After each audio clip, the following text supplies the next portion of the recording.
this real quick because this is interesting. Yeah. Mannix says Boston's acquisition of Josh Richardson could spell the end of Marcus Smart's run in Boston. Probably.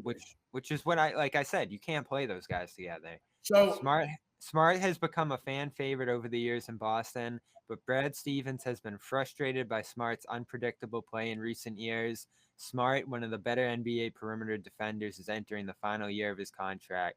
They could extend him, but two people familiar with Stevens' thinking tells SI it's more likely Stevens will look to trade Smart before the season starts. The Celtics shopped him last year, seeking multiple firsts. And what's his value now? Probably a first-round pick and a rotation player, an Eastern Conference executive told SI. Might be able to swap him for a similar player that fits a positional need. Yeah, I mean, so I do agree that Josh Richardson probably means that Marcus Smart's out. I think having both of them is a little repetitive. Neither of them, they kind of do the same things. I would say Smart does everything a little bit better, but Smart's also a little bit more expensive. I think he's, $14.3 million compared to 11.6. I know I keep bringing up Houston, but you look at a team like Houston with vets like DJ Augustine, vets like, Daniel House, you have Sterling Brown, David Nwaba, Kelly Olynyk, who you can go and make sign and trades with and all that stuff. Go to these bottom-feeding teams right now, say, do you want your vets or not, and put them into the TPE. I believe DJ Augustine fits that Kemba Walker TPE perfectly. Unless they use that. He's a great in my opinion, he's one of the better off-the-bench point guards in the league. He keeps things afloat. He's a smart player. He doesn't do anything crazy, but he like I said with Patty Mills earlier and how I think the Bucks should go sign Patty Mills. DJ Augustine, he's not as good as Patty Mills, but he keeps things afloat. He keeps things afloat, unlike, if you're putting the hands or the ball in, Carson Edwards' hands or, Peyton Pritchard's, you're not really knowing what you're getting. But Peyton Pritchard's also a rookie. So y'all need a point guard. That's the thing. Y'all need a point guard. Y'all should stop caring about whether or not Marcus Smart is on the roster and say, how do we get a point guard? Because yes. Or you could get a point guard. Ricky Rubio just got traded to the Cavs. And even though I feel like Ricky Rubio just means you trade for him. Smart for Ingles? Yeah, 100%. Yeah. Let's say you trade Smart for Ingles.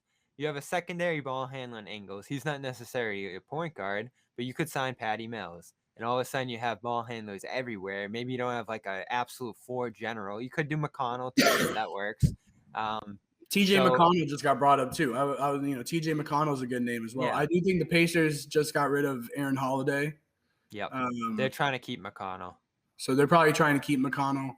I would trade, there's a couple dudes out there that I think, they should be looking at.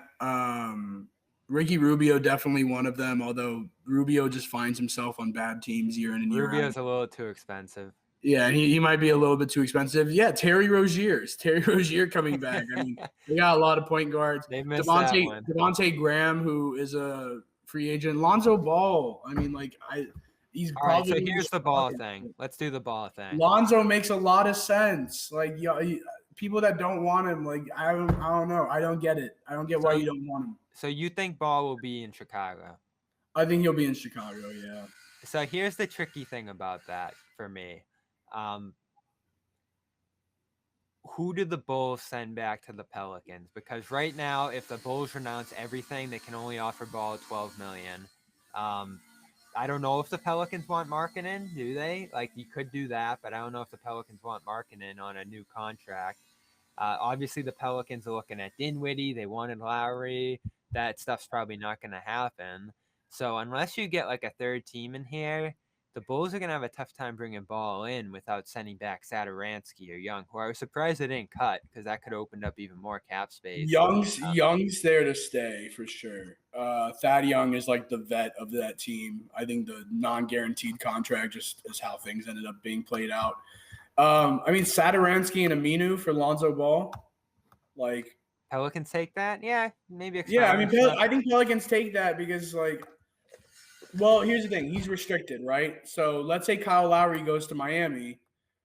Do the Pelicans just say, all right, let's just keep Lonzo? Why not just keep Lonzo? Yeah, I mean, you just trade Eric Bledsoe. You don't have a point guard. I don't know how much they like Kyra Lewis, but I don't think he's that great. Not You right could now. just trade Ball later, you know? Like, there's a real big He'll be- emphasis right now for them to just get Lonzo out of there somehow. When you have him on restricted rights, that would feasibly limit how much he's going to get paid, which maybe would piss him off, and maybe he'll be very unhappy going into camp there and playing for the team early next year. But you should keep Ball because he's a good player. He's a ball mover. Hasn't necessarily worked with them yet, but maybe you can make some other moves around those guys that make things better there. Now, in terms of the Celtics, who are really in full pursuit of Ball, as we've heard this week, you have a camp that's told me Smart's better, which might be true. Yeah. But does Ball fit better next to Richardson? He certainly shoots better. He's not the same versatile defender as Smart, but he is a good defender. And he is, 23? So he could keep getting better here. If you're Yeah. not certain Beal's coming, doesn't a trio of Ball, Tatum, and Brown potentially continue to grow here in a way that Smart, That's the Brown, and thing. Tatum Like, would? like Tatum's what, 22, Brown's 23, like something like that. Like they're both 23, 24, yeah. 23 and 24. So like Tatum was born the same month as me. well, Tatum's 19. So but Lonzo also around that same age. Like, I don't know. I think the fact that Tatum and Brown are so good kind of makes like a lot of fans in Boston think like we need to compete today, we need to be winning today. But these dudes are like 23 years old. Like, you go get another 23-year-old and have the three of them grow together. That's your big three in a couple of years. Put him on Two, the 3 years from now. timeline.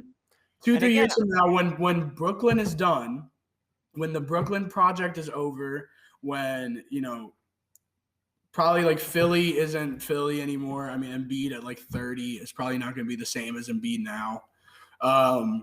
And who knows what happens with Ben Simmons.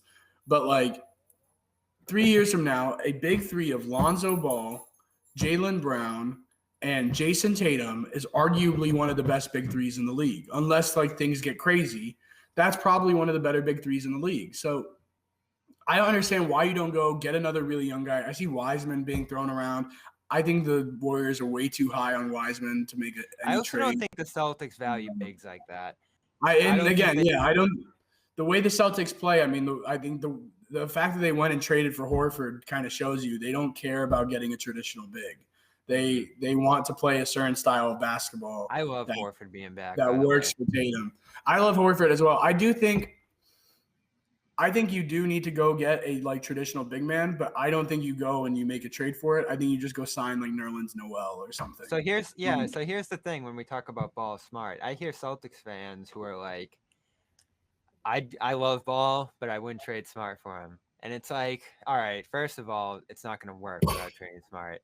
Second of all, I get it. Like, Smart, there's so many reasons to love Smart, but we're talking about Ball here, who it's hard to argue against being is better. And if he's not, he will become better within time. He doesn't have the same like competitive spirit, that Marcus Smart does. Yeah. But like, who cares? Like, I mean, you do need that guy on your roster, in my opinion. So I said this last year, guys without having them take up so many minutes and not being your number one trade chip. So I said this last year because I've been talking about moving Smart since like the deadline last year. Couldn't Neesmith become Smart per se? Like the way he played last year, so he doesn't have the same defensive abilities, but he hustled his brain off. He made a ton of defensive plays because of how hard he played. He's got similar length and size. He's pretty chiseled, and he can really shoot. So if his shooting takes a massive spike, I think he shot like over 40% last year down the stretch of the season. All of a sudden, his shooting might overrule the little extra defense that you get in Smart. So, like the things you look for in Smart in terms of the hustle, Neesmith could just start to do those things and fill that kind of intensity gap that you talk about there with Ball. Because at the end of the day, like it's talent. You need talent to win. And all this hustle stuff and all these intangibles, they're great. But when you're undermanned with talent, you just need to upgrade your talent on the team so you can just be a better team next year. Like this could be the most spirited hustle team in Celtics history. If you have Dunn, Richardson, Smart, blah, blah, blah, blah, blah. They're really not that good. So they might be the 7 or 8 seed. Yeah, and that's the problem. I have a question for you. Would you do Marcus Smart for like Terrence, or like Marcus Smart in a first for like Terrence Ross and one of those point guards that's stuck in Orlando, like RJ Hampton? I don't think that's enough for Smart. Now, here's the other side of Smart. In my mind, I wouldn't give him away. Like, some people hate Smart so much that they're like, just get him out of here. I see some of those in the comments right now. Yeah. I don't agree with that, because I do think Smart has value. His defense, if you look at a team like the Pelicans, if you look at a team like the Hawks last year before they really got going, I think could have used them, or a bad team, there's value in his leadership, defense, like being a forward general on the defensive side of the ball. So like getting a bench scorer in Ross and just like some low-level prospect, I think isn't worth potentially extending Smart for a fair price here. Yeah, so I do wouldn't think just throw Smart away. I do think the Celtics need to look at some. Like I said, you need to look at some of these like middling teams who are trying to get rid of some vets and say, we'll trade you Marcus Smart, who will be a great leader for your young guys. I mean, for sure. And give us the vets that you're trying to get rid of. That was what almost happened with Aaron Gordon. Yeah, and like I went back and forth on it, and ultimately, and I think I was right, I said Gordon's just not good enough. Like, he's close, but I don't know. I think Smart's better than Gordon. Yeah, I mean, I don't think Aaron Gordon does much to like. He was good for Denver because he worked for Denver. Yeah. I don't think he needs to be in the right systems to be able to, actually do well. Hi guys, Cedric Maxwell here. I want to take a minute to tell you about Marigold Medical. I'm used to keeping my body in great shape, but with arthritis, even the most simple everyday tasks became unbearable. As soon as I called Marigold Medical, I knew I was in good hands. No drugs, no surgery, just an experienced team of caring professionals that wanted to get me back to doing the things I love. Make the call to Marigold Medical and get back to pain-free life.